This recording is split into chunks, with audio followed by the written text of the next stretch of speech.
Hi everyone, I'm going to continue this new series of Hilchot Shabbat using the Yalkut Yosef, the second edition of the book of the Yalkut Yosef. We're going to learn together about, within regards to the different laws of Shabbat. I'm continuing it, and we are in the middle of the general introduction within regards to this. This is part 2 already. We started related over in the first class a lot of important things within regards to Shabbat, about the different melachot that could take place, and acts of grammar, indirect acts, or if someone is ruining something in the process while they are doing a melacha, whether it's going to count. Now we're going to learn new concepts today, and I'll tell you in advance, I hope the connection's not going to go, because I want to cover quite a bit of ground, but if the live connection goes, we might have to come back another day to continue.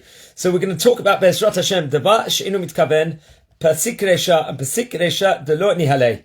There's also other concepts of psik reishe, de nihale de rabbanan, and psik reishe de la nihale be de rabbanan. Also another different form within regards to it. So there's psik reishe de nihale de rabbanan, psik reishe de la nihale de rabbanan.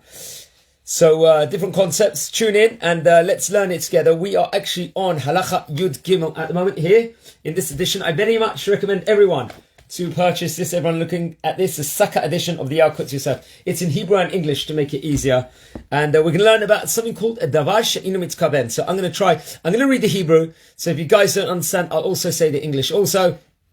And we're going to learn this aspect together. What is dvar, sheaino, mitkaven? This applies within regards to Hilchot Shabbat. It's when someone doesn't intend to do a malacha, but they're going to do the malacha as a side product of something that they can do on Shabbat. So let's learn it together. Devarim hamutar, Yud Gimel. Devarim hamutarim lasot b'Shabbat. If you're going to do something that's mutar on Shabbat to do, ub'shat asiyatan eshat eshet yaseh biglalan melacha. While you're doing this act, which is mutar, we're saying it's for permissible to do on Shabbat, you are going to end up doing a malacha as a side product of it. And also it might not happen also at the same time. It's not guaranteed that you will do this side malacha, but it could happen in theory. If you do not have intention to do this side effect, which is going to be a malacha, then it's going to be permissible according to this. How is this? Let's give an example.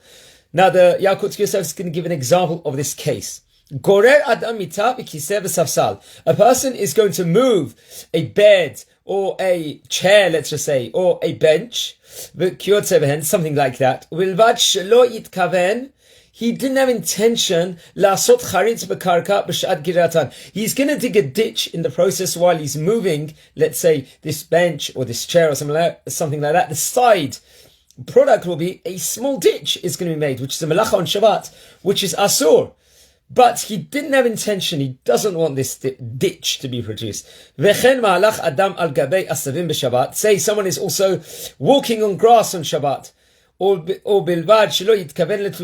he's walking on the grass, inevitably he might uproot some plants. However, that wasn't his intention. He just maybe wants to go from A to B. So in these cases, seemingly, it's going to be permissible to do this. So this aspect of dvar, sheaino, mitkaven, where you have to do something on Shabbat which is mutar, and it's not guaranteed a side effect, something forbidden is going to result, but a melacha will be resulted, then it's going to be permissible seemingly. Okay, I'll continue on Yud Dalet. Masha amru gorer adam mita kiseh v'safsal bilvad shelo yitkaven lasot charitz. So we're going back again with regards to the case of moving the chair or the bench or something like that, where a ditch might be dug up. הוא הדין במיטה כיסא וספסל גדולים.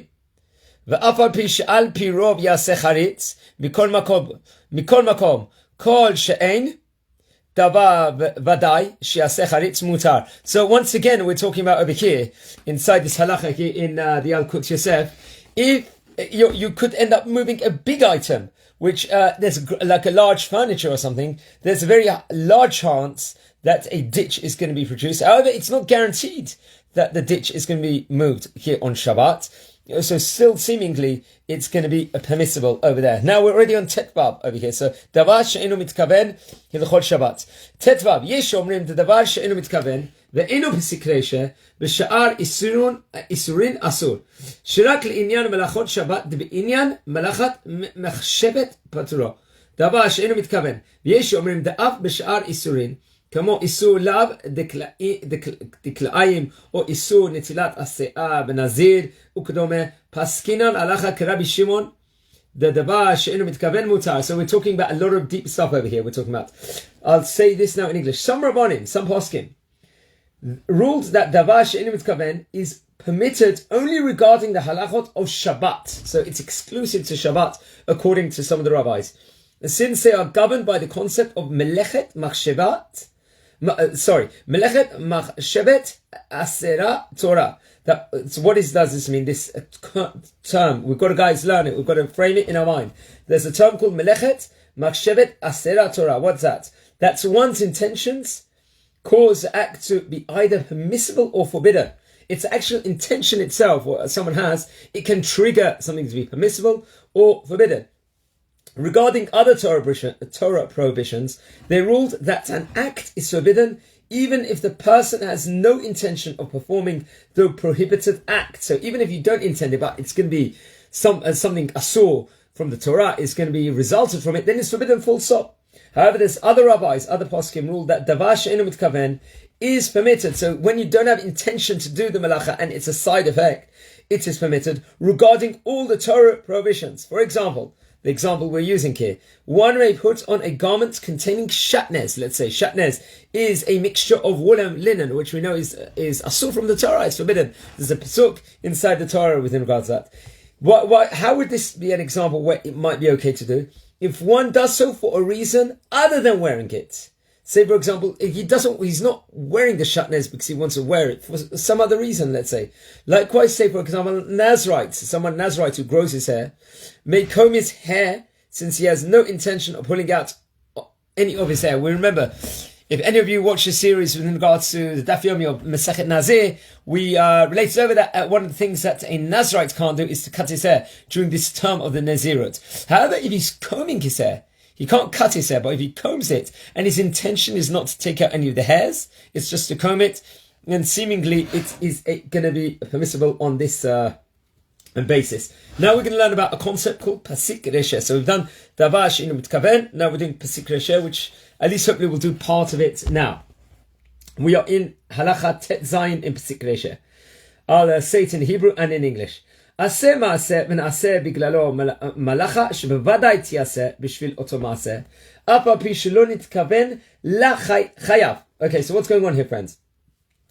If someone performs an act without intending any resulting melacha, but it's inevitable that the melacha will result, he is guilty of desecrating Shabbat. So someone is going to do something on Shabbat and it's just a connection went. If someone performs an act without intending any resulting melacha, but it's inevitable that the melacha will result, he is guilty of desecrating Shabbat. Okay, so what we're talking about over here, we're going to give an example here. Shadavar yadua she'i efshar shelo tiyaseh oto melacha. Ketzad?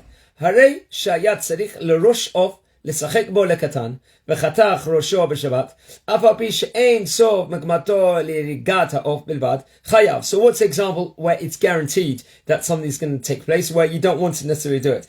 The classic example we relate over is a child is crying, and his parents would often offer him a chicken's head to play with, in the hope that this would calm him down. So over here, that's intention here. On Shabbat, no one could sever a chicken's head from its body and claim that he has no intention of killing the chicken, that he only wishes to give the severed head to his child over there. So naturally it's going to be totally forbidden on Shabbat over here, this example of the chicken's head over here. He's going to be, even though that wasn't his intention, it's going to be hard.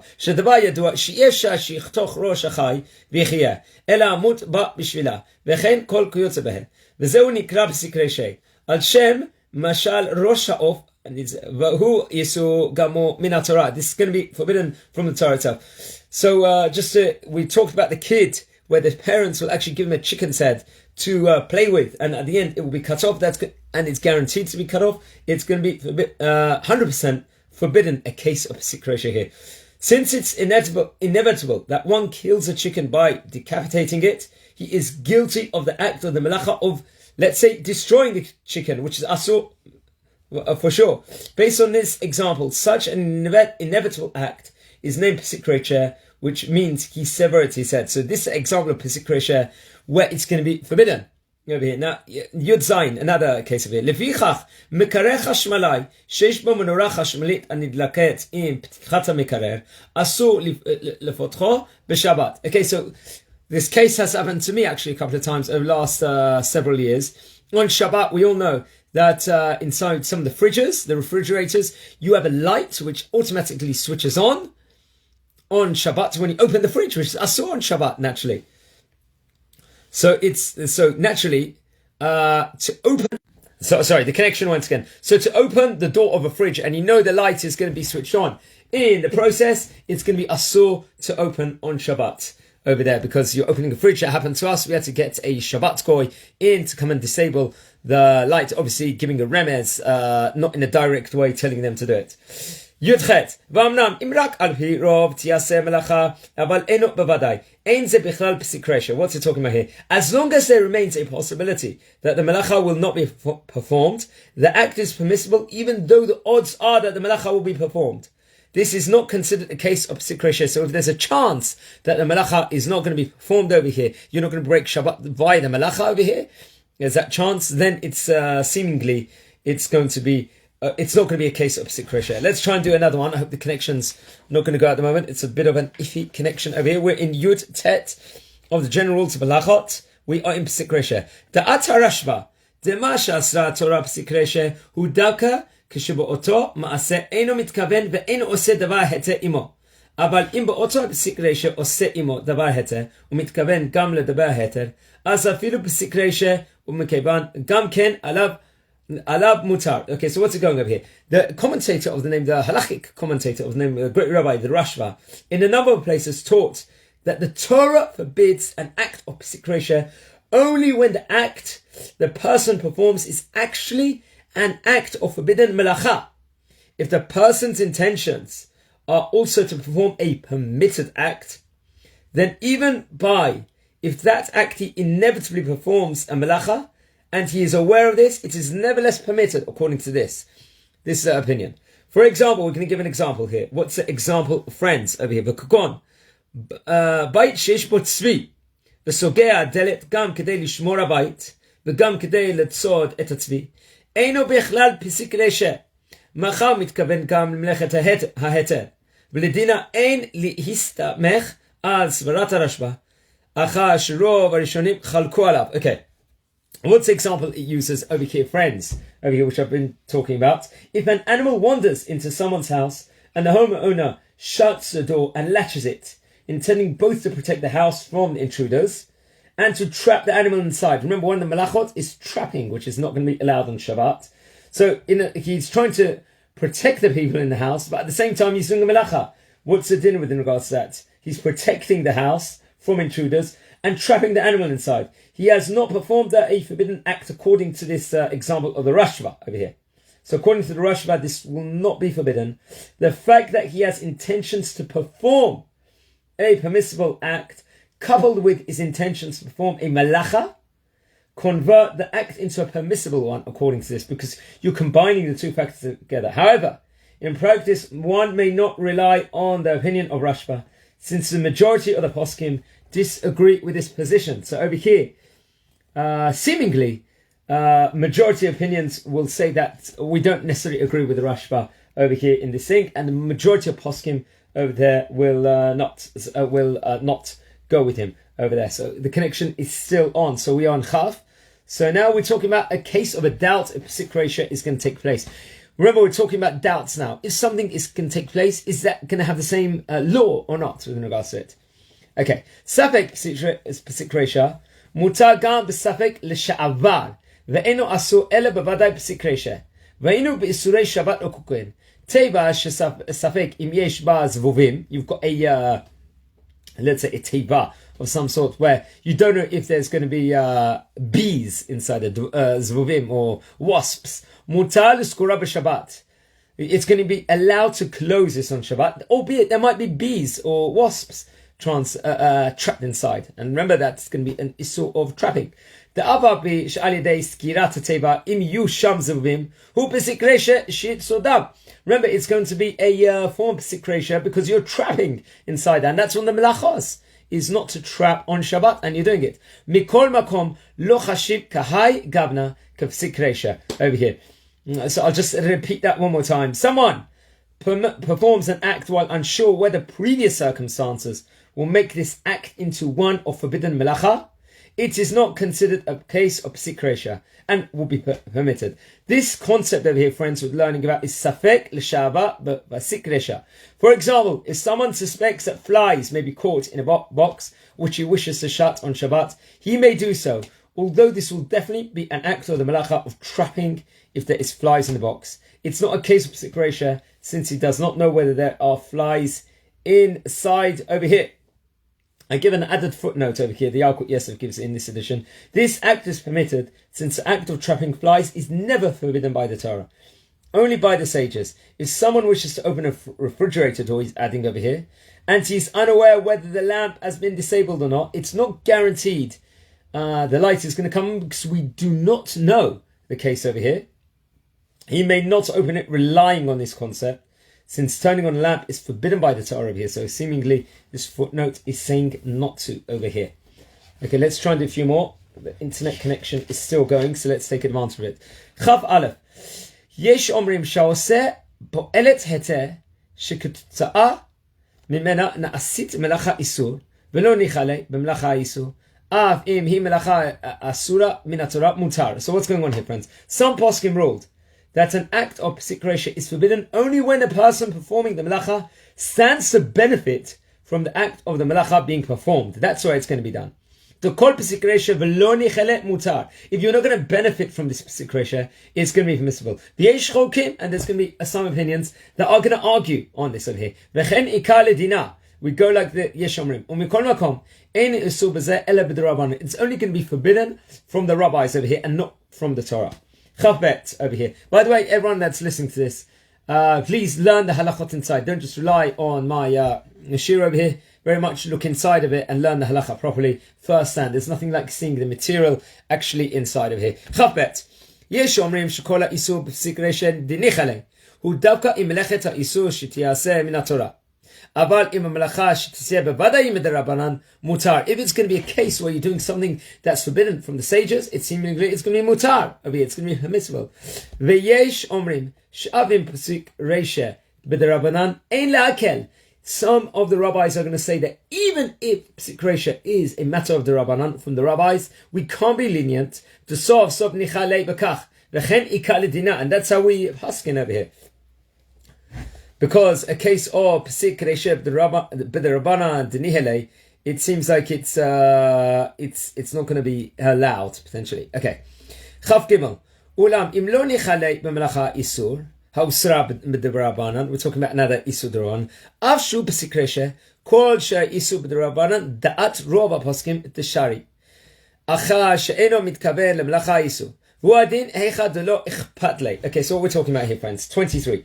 Nevertheless, the majority of rabbis, poskim, agreed that it is permissible to perform an act that will inevitably result in an act forbidden by the sages if the performed doing it does not benefit at all from the act and he has no intention of performing the act. So there's two aspects here. He hasn't got intention over here, he's not mitkaven, and he is not benefiting from it also. This is called psik reishe b'derabbanan de la nihale. So he's not benefiting from it and he's got no intention in doing it here. Now the last one, and we're going to take a breather from today's session. Chav Daled. We're continuing talking about psik reishe. Lefichach mutar liftoach delet mekarer chashmalei b'Shabbat. Therefore, it's going to be permissible on Shabbat to open a refrigerator if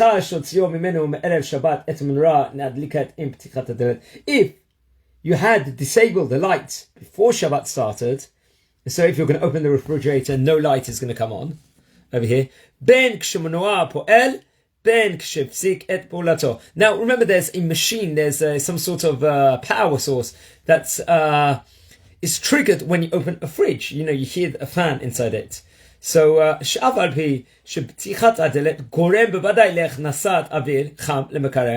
opening the fridge door, we know that some air, hot air, is going to come inside to the refrigerator over here. It's going to start trigger the fan of the fridge to actually start working over here. This is a case of Isur D'Rabbanan. We're talking about this is a case of grama within regards to a rabbinic violation. You're not benefiting from the power source coming on now because you don't really want it over here. That's not intention. Within regards to the law over here, it's going to be permissible. A fridge. בשבת, אלא בשעה שמנוע פועל, ובייחוד כשעבר זמן רב מזמן שהפסיק את פעולתו, תבוא עליו ברכה. If someone over here is going to be careful within regards to opening the fridge, and to make sure that the compressor is not going to start working, it's not going to get the air on Shabbat over here, you can be very strict on this thing. You are going to get a bracha from Shemaim. This is a concept of tavo ala bracha. A bracha is going to get a blessing, is going to be bestowed on the person. So over here, this interesting halachot. I think we'll leave it here for today. General halachot of Shabbat. We achieved a good goal. We learned about dvar sheaino mitkaven and the different things of psik reishe. Be'ezrat Hashem yitbarach, we're going to continue this in the next few days. I'd like to dedicate this refuah shlema to my sister-in-law that just gave birth. Her name is Ruth Rachel Bat Marglit. Be'ezrat Hashem, she's going to make a very quick and healthy recovery after the childbirth, and massive mazal tov also from me. And Be'ezrat Hashem, just hatzlacha and bracha is going to come. So guys, have a fantastic day. Shabbat Tov V'rach. And take care, and please watch over the previous videos on the Yalkut Yosef.